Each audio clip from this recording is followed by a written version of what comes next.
ఒకప్పుడు హెచ్ఐవి సోకిందంటే అంతే సంగతులు. రోగనిరోధక శక్తి పూర్తిగా క్షీణించి చిక్కి శల్యమై చనిపోవాల్సిందే. ఇకపై ఆ సమస్య లేదు. హెచ్ఐవి రాకుండా చేసే వ్యాక్సిన్ రాబోతోంది.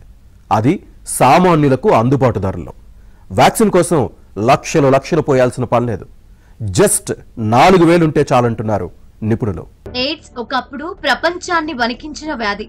ఇప్పుడు అంతమైపోయిందని అందరూ అనుకుంటారు, కానీ అది ఇంకా ఉంది.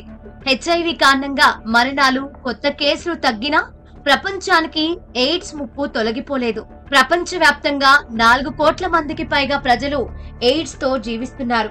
వారిలో సగం మంది ఆఫ్రికాలోని దక్షిణ, తూర్పు దేశాలకు చెందిన వారి.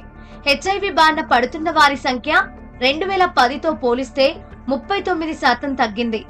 ఎయిడ్స్ తో మరణిస్తున్న వారి సంఖ్య సగానికి తగ్గింది. 2010 నుంచి 2023 మధ్య Afghanistan, Egypt, Fiji, Philippines, Papua New Guinea, Saudi అరేబియాలో మాత్రం హెచ్ఐవి కేసుల సంఖ్య 100%కి పైగా పెరిగింది.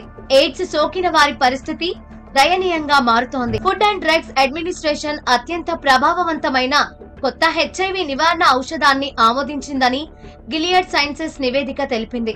క్లినికల్ ట్రయల్స్ లో ప్రతి 6 నెలలకు ఇంజెక్షన్ ఇచ్చిన వ్యక్తులలో హెచ్ఐవి వ్యాప్తి దాదాపుగా తగ్గిపోయింది.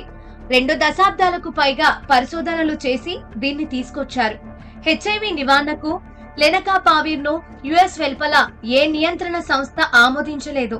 ఇప్పటికీ హెచ్ఐవికి చికిత్స లేదు.